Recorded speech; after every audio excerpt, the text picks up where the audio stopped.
Today we are outside getting a few things done. The weather is pretty nice. It's supposed to get really hot today already.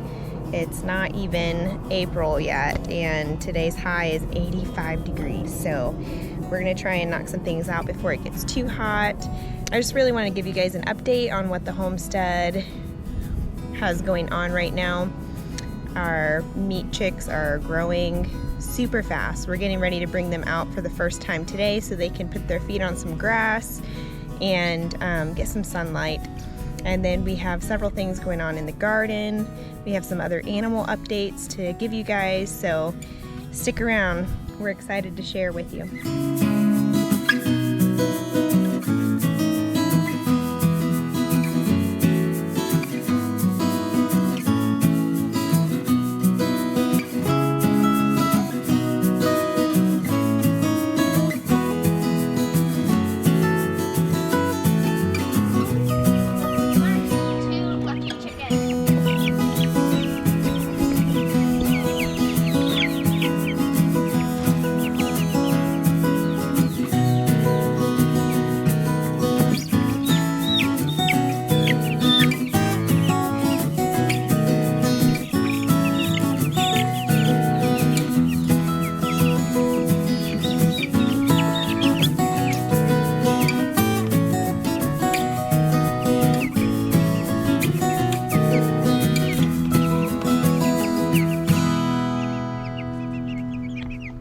Alright, so there we have it. All 16 of our jumbo Cornish cross chicks are on the grass for the first time, and as you can tell, we have not quite finished our chicken tractor just yet.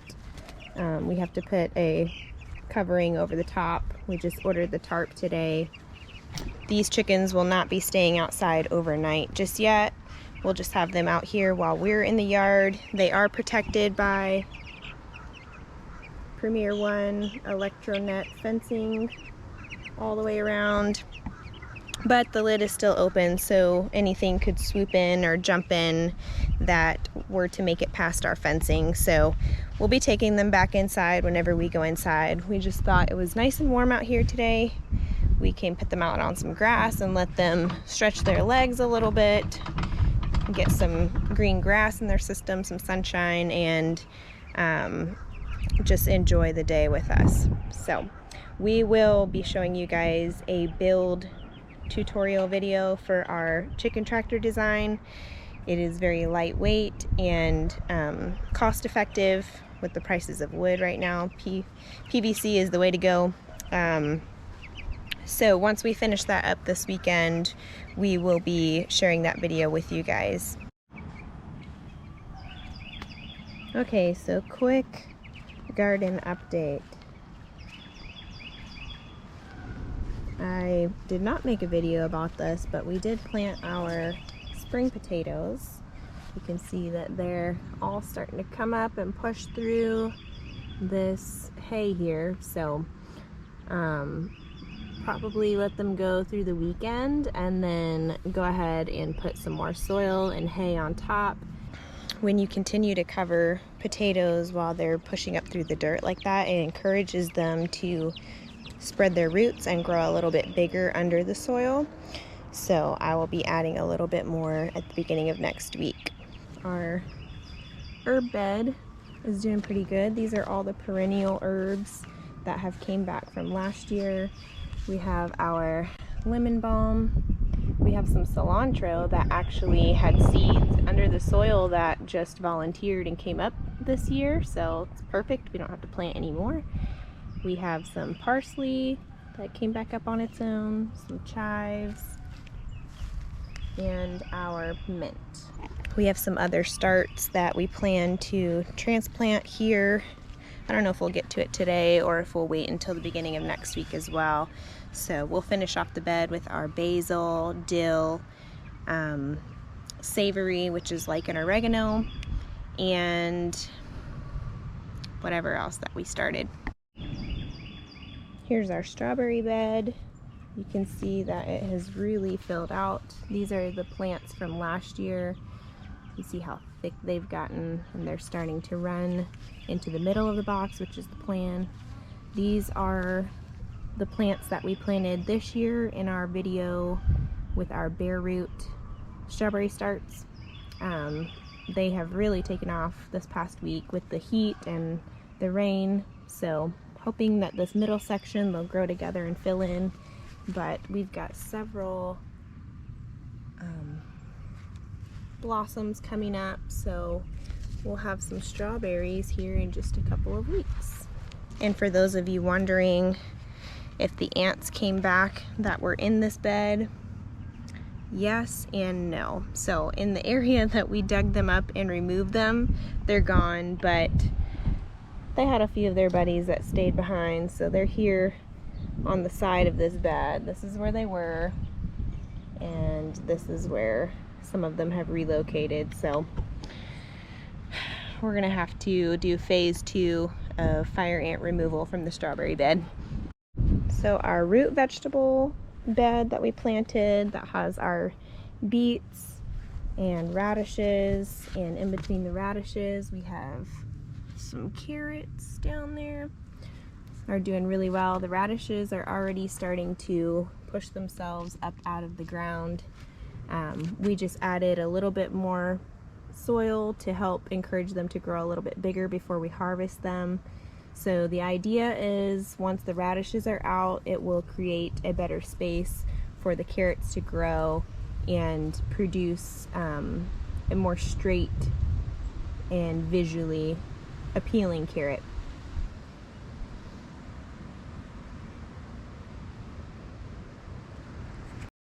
You may be wondering what all of these tiny little greens are that are spread out through this box. So these are our beets that we've planted. Oh, another one.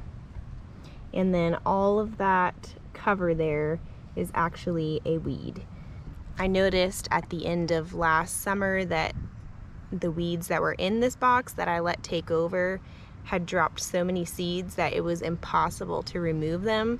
And obviously they have all germinated. So my plan is once I pull out all of these root vegetables here in a couple of weeks, I'm gonna go behind with like a weed torch or some sort of lighter fire of some sort and try to burn all this off and then recover it to try and discourage any of the weed growth, because I do want to use this bed for summer. It might be a little bit later of a planting date than I had planned, but we got to get these weeds out of here because as you can see they're taking over very quickly. And the last box that we planted in for our spring garden with all of our greens, they are coming up and doing fairly well. We've got our lettuce greens coming in. We've got our kales, chards, mustards. I did have a goat get into this box a couple weeks back, so I'm not really sure how aesthetically pleasing this box is going to end up and how many sprouts are actually going to come up.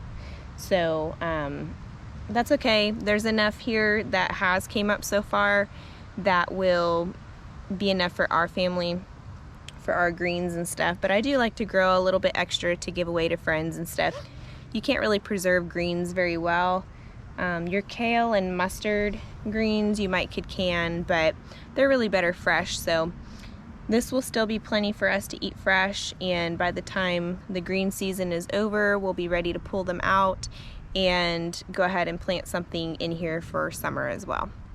Then we have our fourth and final bed that we did not plant in for spring. It's still resting and needs to be cleaned out for summer planting, so we'll do that today. We also plan on taking all these soaker hoses out of these boxes and connecting them today because our plants are up high enough that I don't want to water them from the top. I'd rather water them at the roots. So we're going to get that hooked up here in just a bit. Our nectarine trees that we planted last year are looking really happy and beautiful. Look at these beautiful blossoms. Our bee friends are very appreciative. They're like, ooh, yummy. These are gorgeous. And then our blueberries, which you can't see from here, probably are coming back as well. So fruit patch is looking pretty good. Hey Gonies, how are you? Everybody's doing okay in here. Hey Lulu. Hey Bat. Hi, Possum. So since our last video, we have rehomed 3 of our goats.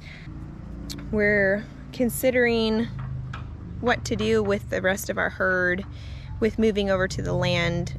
We don't know if we're going to be ready to build a barn and structures right away, just with the cost of the house and land clearing. So our goat herd is kind of up in the air right now. We're just making the best of it and loving on these 3 that we have left and enjoying our time with them, and we'll make that decision when the time comes.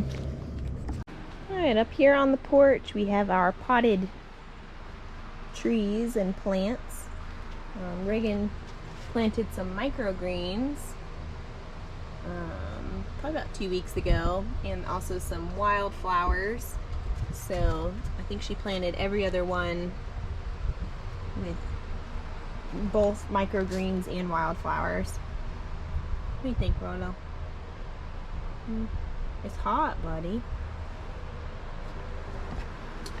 Our fruit trees that we potted this year are doing really well. They all had blossoms on them, but have since fallen off and are growing their leaves out. And also they fell victim to a couple of goat attacks, unfortunately, but they're still looking really good and strong, good and healthy. I'm very happy with them. Our seedlings that we started for some of our late spring, early summer starts are all doing pretty well. I would like for them to be a little bit bigger by now. The potting soil that I used for these is not one that I typically use. It was just what was available at the store that I was at, and I'm not particularly happy with it. I probably won't use it again in the future. Whenever I transplant these, I'm going to go ahead and add some organic fertilizer to them to give them some better nutrition. But that's one of those things you don't really know until you try it. So I know next time not to use that potting soil. Here in the patio, everybody's staying nice and cool and comfy. Got the fans going.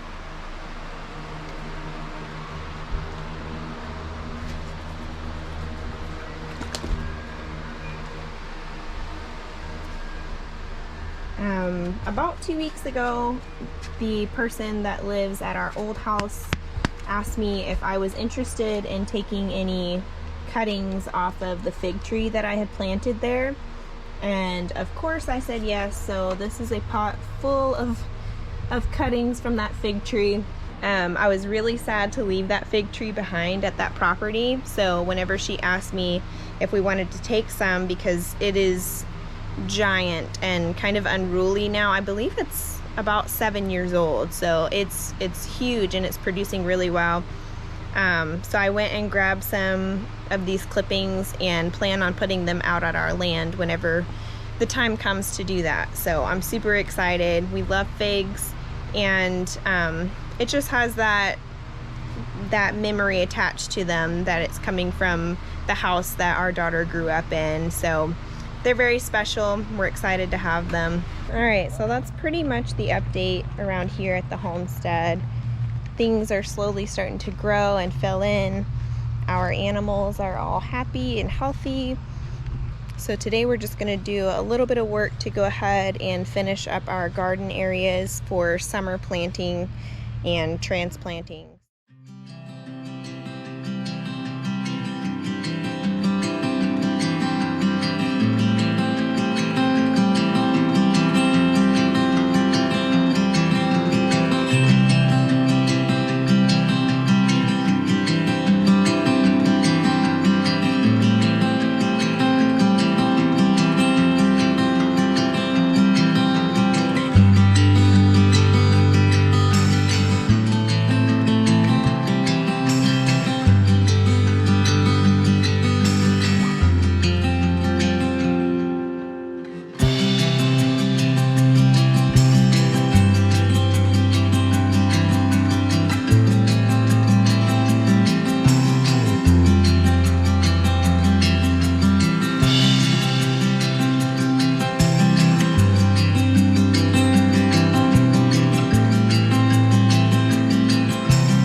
So as you can tell, sometimes you have to work with the soaker hose and how it wants to lay. You can't always snake it exactly how you want to, especially at first. So what I like to do is go ahead and run some water through them and get the hoses pliable.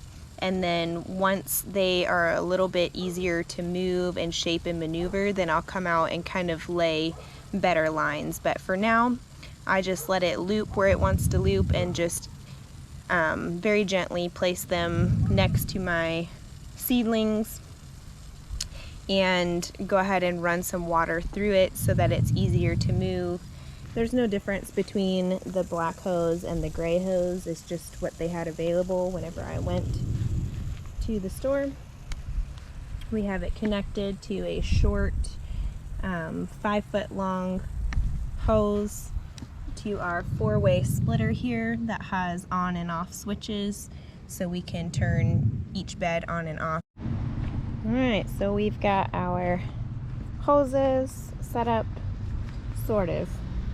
This we're gonna have to fix once it softens up a little bit. But we've got our water that is watering directly at the roots now, which is what you want. Looks pretty good.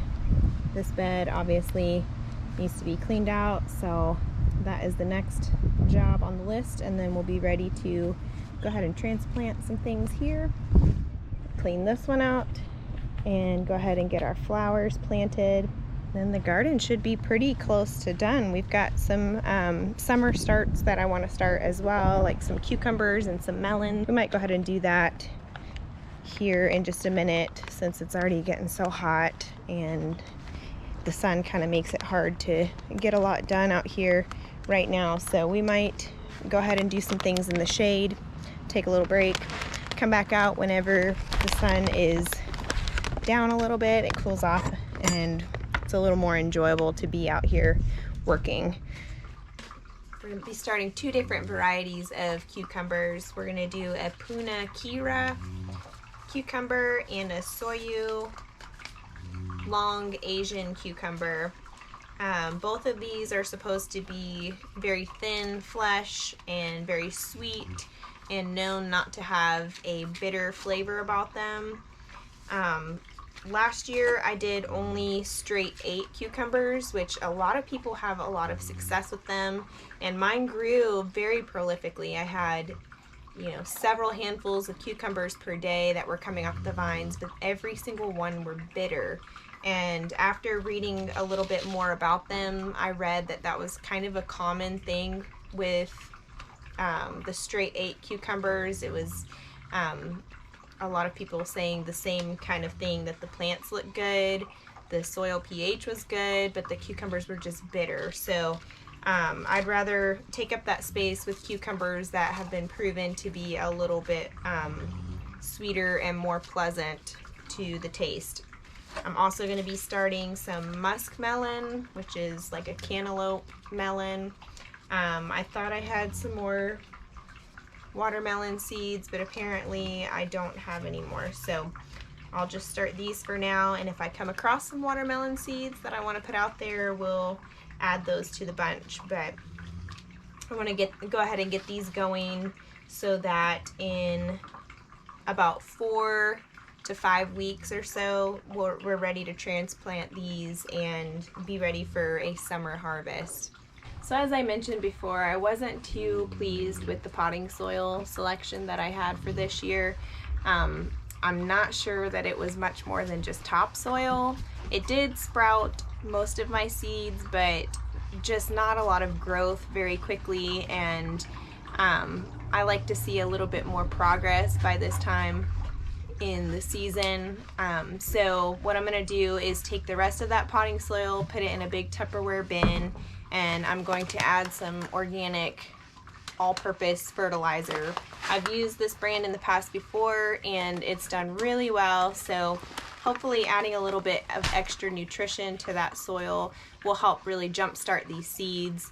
And then whatever I have left from planting these seeds, I'm going to take and just top dress my garden beds and my other seedlings that I've already started, so that way this fertilizer can start to get down into those roots as well. We have had kind of a strange spring growing season so far, just with cooler temperatures a little bit later in the season. Also just very cloudy, not a lot of sunshine. So I know that our garden season is going to look different than it has in the past, but I feel like my seedlings should have showed a little bit more progress by now. So I'm just going to give them a little bit of encouragement with this fertilizer. And it's all natural stuff from feather meal, bone meal, poultry manure, and sulfate of potash, however you say that. So this is really stinky stuff, but from my experience, it seems like the stinkier the soil, the better your plants like it. So I'm gonna go ahead and dump all the potting mix in here and look at the ratios according to the bag and kind of mix it up and get these seeds going.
So the rain has moved in, and you know who doesn't really care that it's raining?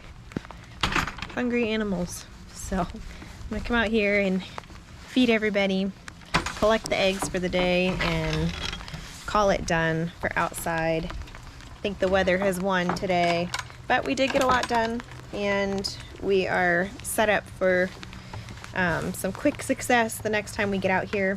So I'm starting a 4-week homesteading class series here at the homestead starting tomorrow morning.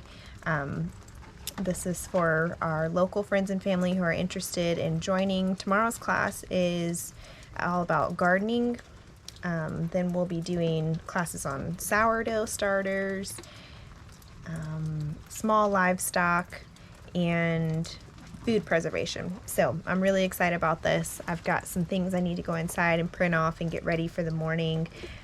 I will probably be recording the class tomorrow because we do have some friends out of town that were interested in it. So I could be posting it.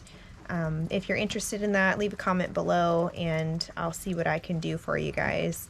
But for now, I'm going to go ahead and finish feeding these animals, get the rest of the chores done outside so I don't have to come back out in this rain. And we'll come back at it again once the weather is good and the schedule is clear. So thanks for joining us today. We'll see you guys next time.